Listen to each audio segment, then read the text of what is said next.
২১ ফেব্রুয়ারি ভাষা আন্দোলনের স্মৃতিবিজড়িত একটি দিন, কিন্তু আজকের দিনে বাংলাদেশের রাজনীতিতে একটি নতুন ইতিহাস সৃষ্টি হয়েছে। প্রথমবারের মতো বিরোধী দলের নেতা এবং আমিরে জামাত ডাক্তার শফিকুর রহমানের নেতৃত্বে জামায়াতে ইসলামী শহীদ মিনারে ফুল দিয়েছে। শুধু ফুল দেওয়াই নয়, তারা শহীদ বেদিতে দাঁড়িয়ে শহীদদের রুহের মাগফেরাত কামনা করে হাত তুলে দোয়া করছেন। এরপর তারা আজিমপুর কবরস্থানে গিয়ে কবর জিয়ারতও করেছেন। এটি জামায়াতের রাজনীতিতে একটি বিশাল প্যারাডাইম শিফট বা যুগান্তকারী পরিবর্তন। কিন্তু ওই ঐতিহাসিক এবং অন্তর্ভুক্তিমূলক কাজের পর সোশ্যাল মিডিয়ায় শুরু হয়েছে সমালোচনার ঝড়।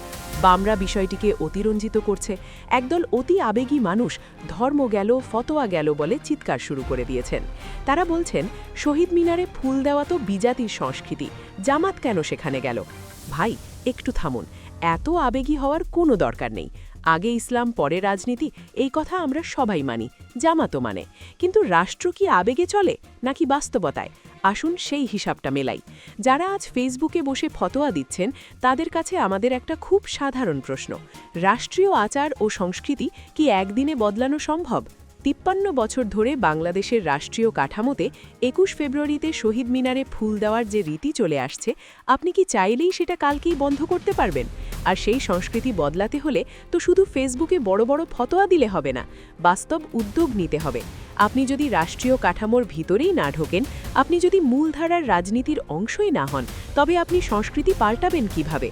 ডাক্তার শফিকুর রহমান ফুল দিয়ে রাষ্ট্রীয় প্রোটোকল মেনেছেন, আবার সেখানে দাঁড়িয়ে এই ইতিহাসে প্রথম তিনি দোয়া করে ইসলামী মূল্যবোধ তাও মানুষের সামনে তুলে ধরেছেন। একেই বলে প্রজ্ঞা। এবার আসুন সবচেয়ে বড় দ্বিচারিতা বা হিপোক্রেসির জায়গায়।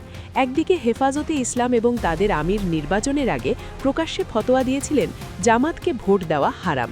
খুব ভালো কথা, আপনারা তো জামাতকে ইসলামী দল মনেই করেন না, স্বীকৃতি দেন না।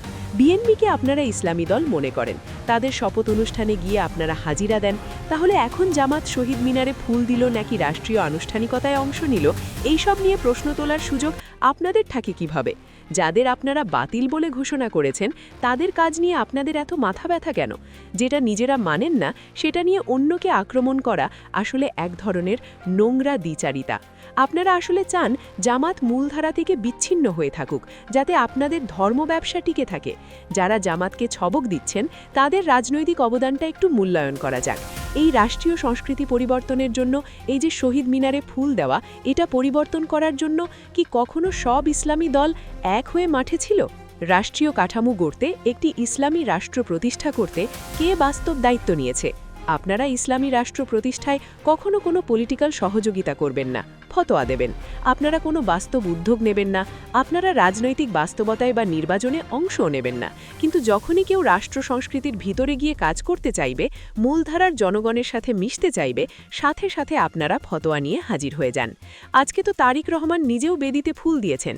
কই হেফাজতের আমির, তাকে নিয়ে তো কোনো ফতোয়া দিচ্ছেন না। যারা রাষ্ট্রবিজ্ঞান বোঝেন না, যারা জিওপলিটিক্স বোঝেন না, যারা ভূ রাজনীতি বোঝেন না, যারা মিডিয়া বোঝেন না, যারা সাধারণ জনগণের পালস বোঝেন না, তাদের দেওয়া ফতোয়াকে গুরুত্ব দেওয়ার কিছু নেই। রাজনীতি কোনো মসজিদের মেম্বার নয় যে আপনি শুধু ওয়াজ করে চলে আসবেন। রাজনীতি হলো একটি রণাঙ্গন, যেখানে আপনাকে আপস করতে হবে, কৌশল বদলাতে হবে এবং টিকে থাকতে হবে। আপনি যদি শহীদ মিনারে না যান, তবে আপনি নিজেকে এই দেশের ইতিহাস এবং সংস্কৃতি থেকে এলিয়েন বা বিচ্ছিন্ন করে ফেলবেন। আর বিচ্ছিন্ন কোনো দল কখনো রাষ্ট্র ক্ষমতায় গিয়ে ইসলামী মূল্যবোধ প্রতিষ্ঠা করতে পারে না, এটা কেউই হতে দেবে না। বরং বাংলাদেশ জামায়াতে ইসলামী যা করছে, তারা নিজেদের অবস্থান থেকে বাস্তব রাজনীতি বা রিয়েল পলিটিক্স করছে। সব সিদ্ধান্ত হয়তো নিখুঁত বা 100% পারফেক্ট নাও হতে পারে,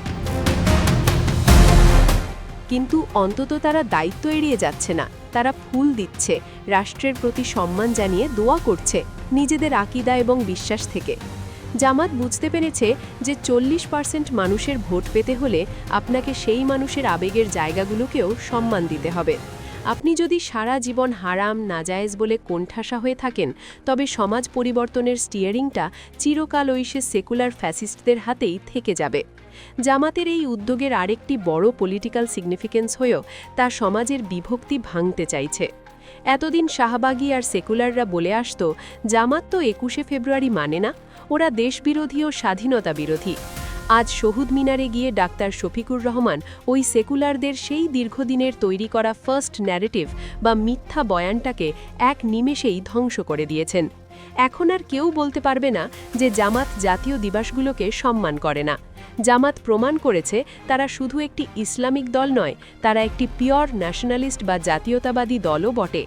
নতুন প্রজন্ম বা জেনজি চরমপন্থা পছন্দ করে না, তারা লজিক বোঝে, তারা সম্মান বোঝে।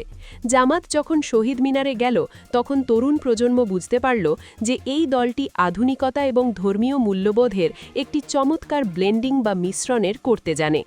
এই যে সফট পাওয়ার, এই যে মানুষের মনে জায়গা করে নেওয়া, এটাই হলো আগামী নির্বাচনে যেটার সবচেয়ে বড় হাতিয়ার। ফতোয়া দিয়ে আপনি হয়তো ১০০ জন অন্ধ অনুসারী পাবেন, কিন্তু শহীদ মিনারে গিয়ে আপনি লাখো সাধারণ তরুণদের হৃদয় জয় করে নিয়েছেন। এই হৃদয় জয় করার মাধ্যমে সামনে ক্ষমতায় এসে যদি শহীদ মিনারে আচার আচরণ পরিবর্তন করা যায়, তাহলে সমস্যা কোথায়? যারা কিবোর্ড ওয়ারিয়ার হয়ে বা কিবোর্ড যোদ্ধা হয়ে সারা দিন শুধু অন্যের ভুল ধরছেন, তাদের এই অহেতুক সমালোচনা বন্ধ করা উচিত। আপনারা যদি এতই বোঝেন, তবে নিজেরা একটি দল গঠন করে রাষ্ট্র ক্ষমতায় গিয়ে দেখিয়ে দিন কিভাবে একদিনে রাষ্ট্রীয় সংস্কৃতি পাল্টানো যায়। আর যদি সেটা না পারেন, তবে অন্তত যারা কাজ করছে, যা দায়িত্ব নিয়ে পথ চলছে, তাদের পথে বাধা হয়ে দাঁড়াবে না।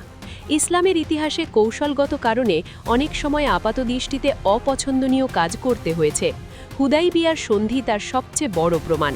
আজকে যারা ফতোয়া দিচ্ছেন, তারা নবীর সেই প্রজ্ঞা থেকে কিছুই শেখেননি। জামাতে ইসলামী আজ প্রমাণ করেছে যে তারা একটি পরিণত ও বিচক্ষণ এবং দায়িত্বশীল রাজনৈতিক দল। তারা আবেগে গা ভাসিয়ে দেয় না, আবার নিজেদের বিশ্বাস থেকেও সরে আসে না। বাস্তবতা বুঝে কথা বলা আর দায়িত্ব নিয়ে পথ চলা এখন সবচেয়ে জরুরি। ফতোয়াবাজদের কথায় কান না দিয়ে দেশের বৃহত্তর স্বার্থে জামাতের এই ইনক্লুসিভ রাজনীতিকে সাধুবাদ জানানো উচিত। একটু ঠান্ডা মাথায় চিন্তা করুন তো, আমিরে জামাত যদি আজ বিরোধী দলীয় নেতা হিসেবে শহীদ মিনারে না যেতেন, তাহলে কি হতো? তাহলেই একই মানুষেরা এবং পুরো বাংলাদেশের সেকুলার মিডিয়া এবং বিশ্ব রাজনীতির মরলরা মিলে বিলাপ শুরু করত। তারা বলতো, দেখুন, জামাত এখনও স্বাধীনতা মানে না, ভাষা আন্দোলন মানে না, তাদের এই দেশে থাকার কোনো অধিকার নেই, তাদেরকে হত্যাযোগ্য করে তুলত। জামাতের রাজনৈতিক পথ চলাটা সত্যিই কণ্টকময়, তা যেদিকেই নেবেন সেদিকেই কাঁটাবিদ্ধ হবে। আপনি যদি মূলধারার রাজনীতি করতে চান, তবে আপনাকে এই রাষ্ট্রের বাস্তবতাকে মেনে নিতেই হবে। যারা ঘরে বসে কিবোর্ড টিপে ফতোয়া দিচ্ছেন, তাদের এই ডাবল স্ট্যান্ডার্ড বা দ্বিচারিতা সত্যিই হাস্যকর। তর্কের খাতিরে যদি আমরা ধরেও নিই যে শহীদ মিনারে যাওয়া বিতর্কিত, তবু একটা কথা মাথায় রাখতে হবে, ডাক্তার শফিকুর রহমান আজকে সেখানে শুধু জামাতের আমির হিসেবে যাননি, তিনি গিয়েছেন একটি রাষ্ট্রের বিরোধী দলীয় নেতা হিসেবে। বিরোধী দলীয় নেতা জাতীয় দিবসগুলোতে শহীদ মিনারে বা স্মৃতিসৌধে যাবেন, এটা একটি রাষ্ট্রের ঐতিহ্য এবং নিয়ম, এটি আইন, এটি রাষ্ট্রীয় প্রোটোকল। ডাক্তার শফিকুর রহমান যদি আজ শহীদ মিনারে না যেতেন, তবে তাকে সাংবিধানিক দায়িত্ব অবহেলার দায়ে অনেক বড় আইনি এবং রাজনৈতিক সমালোচনার সম্মুখীন হতে হতো। যারা রাজনীতি বোঝে না, তারাই শুধু একটি রাষ্ট্রীয় প্রোটোকলকে ধর্মীয় ফতোয়ার চশমা দিয়ে দেখার চেষ্টা করছেন। আজকের দিনে সবচেয়ে বড় ও ঐতিহাসিক অর্জনটা কি জানেন? ভাষা শহীদদের আত্মার মাগফিরাত কামনায় শহীদ মিনারে দাঁড়িয়ে দোয়া এবং মোনাজাত করেছেন। মৃত মানুষের জন্য শুধু ফুল দিয়ে শ্রদ্ধা জানানোটা কোনো ইসলামিক কালচার নয়। মৃত মানুষের সবচেয়ে বেশি প্রয়োজন তা হলো দোয়া। ডাক্তার শফিকুর রহমান সেখানে গিয়ে শুধু রুটিন মাফিক ফুল দিয়ে চলে আসেননি, তিনি সেখানে দাঁড়িয়ে মোনাজাত করেছেন। তিনি রাষ্ট্রীয় কাঠামোর ভিতর থেকেই ইসলামী সংস্কৃতির বীজ বপন করেছেন।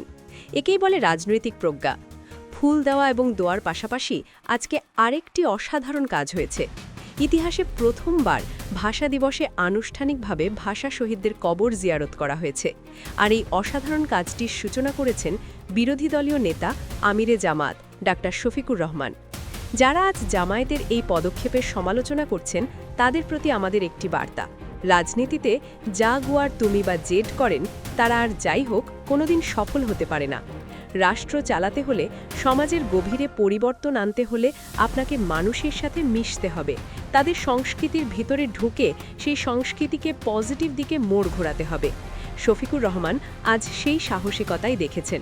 দর্শক, বিষয়টাকে আপনি কিভাবে দেখছেন? কমেন্ট বক্সে আপনার সুচিন্তিত মতামত জানাতে ভুলবেন না। আর রাজনীতির এমন সব গভীর বিশ্লেষণ ও না বলা কথা জানতে আমাদের চ্যানেল খবর রূপান্তর সাবস্ক্রাইব করে বেল আইকনটি বাজিয়ে দেন। দেখা হবে পরবর্তী ভিডিওতে। ততক্ষণ পর্যন্ত চোখ রাখুন আমাদের চ্যানেলে।